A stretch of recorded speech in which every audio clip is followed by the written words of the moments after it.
Before we begin, I'm trying to reach 10,000 subscribers before the end of the year to make all these special videos, so if you like the content here, please consider subscribing to help fulfill Project 10K. Thank you. Now on to the video. Happy Lightning McQueen Day, everybody. Today is September 5th, 9/5. It's the day we all collectively go, oh yeah, Disney kinda acts like this is a holiday sometimes. You know, this sneaks up on me every single year. I never have something special planned, but as a Cars channel, I always feel the need to do something special for it. I just always forget that it's a thing. You know, it's no May the 4th, where they always make such a big deal and release, like, new Star Wars content and merchandise to celebrate. With Lightning McQueen Day, they never really do anything. In fact, twice now, we've had Cars content release in September, the week of September 5th, Lightning McQueen Day, 9/5, ha ha ha. But not on that day. You know, Cars on the Road released, I want to say, like, what, September 8th? And the Cars Brick Tunes released yesterday, September 4th. We were on the verge of greatness. We were this close. You guys couldn't have put it back one day. I know they released new Disney Plus content on Wednesday, but you couldn't have made an exception so that it works with the gimmick. I guess not. But what they did do today was drop the Lego Cars Brick Tunes short on YouTube for free, which is cool. So it's no longer Disney Plus exclusive a day after it was made on Disney Plus. But still, man, it's a Lightning McQueen Day, guys, and I had to make sure I had a video out for it. Originally, my plan for today was to release the next diecast history, but I couldn't get it done in time. It's every Sally ever, so it's taking a bit longer than I had hoped. So I looked through what videos I had planned for this week, and I realized, hey, my next review is Finish Line McQueen. He's been hanging here over to the side as my next review for weeks at this point. I really need to review him, and what better day to review him than today, Lightning McQueen Day. Hello, everybody, and welcome back to another review. Today, we're going to be taking a look at Finish Line McQueen, so let's get started. This is one of several cars that Robin Tailstarter sent me in a haul back in May that I've been slowly but surely making my way through over the past few months, and it's a car that I really wanted to get, despite the fact that I already had it. I had the Vietnam variant. This release of him from a 2021 Piston Cup 11 pack, which is, in my opinion, one of the worst re-releases of a Cars diecast ever made. You know, Vietnam never really did too well with the faces. It looks alright, but I was never a big fan of their art style for the faces with all the shading under the eyebrows until the new NASCAR diecasts came out this year, and they kind of fixed that and made them look more in line with other diecasts. But what really makes this so obviously terrible is the mouth plate.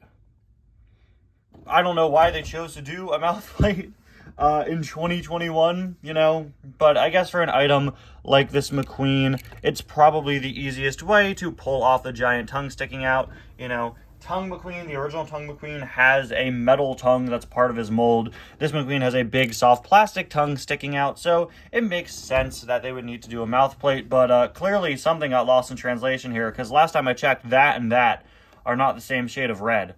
I've been looking for a replacement to this very ugly item ever since, and I'm so glad that Robin was able to send me one. This is an original China release of this item. I don't know what year it is. We could check the base.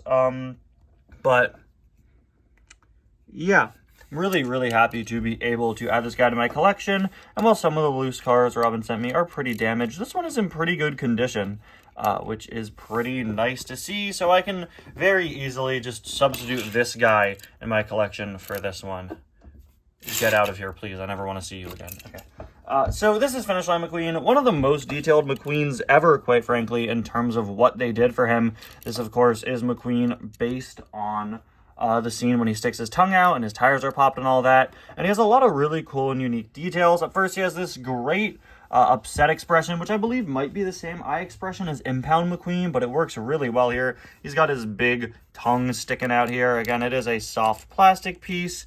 I was so close to saying not removable, but why would it be removable? Sometimes, I say the same phrases so often, sometimes they kind of pop up here and there. You can see his mouth is uniquely shaped to represent him sticking his tongue out. And another really cool detail about this car is that he's actually uniquely posed.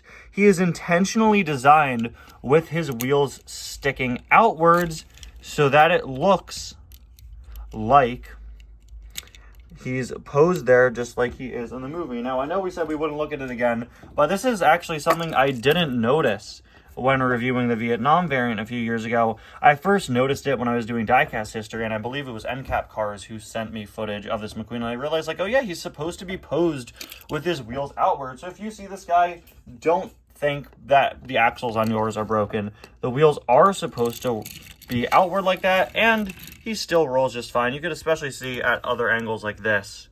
See, I'm sure in the thumbnail it'll look pretty neat. The wheels are supposed to be stuck out, and the back wheels are supposed to be popped, and they look great. Really well detailed. Mattel always knocks it out of the park with dirt detailing. And you can see even the Vietnam variant. Oh, that's a bad example. There's barely any dirt on this wheel. Even the Vietnam variant couldn't really do that nearly as well. I'm usually not so anti-country variants, but that was such a massive failure on their part. You know, the original here is such a step up. I never found the Thailand release of Finish Line McQueen from, I want to say, 2022. I really wish I'd gotten that one. But let me know how that one is in the comments. I never actually really saw it. I think it was pretty hard to find that year, hence why I didn't find it. If I did, I would have picked it up. But yeah, this McQueen is also specially shaped in the back here to have the back be a little bit, I think it's a little raised, right? It's actually much more apparent on the Vietnam release there. I want to say that the back is raised. Is the back raised to look like he's jumping?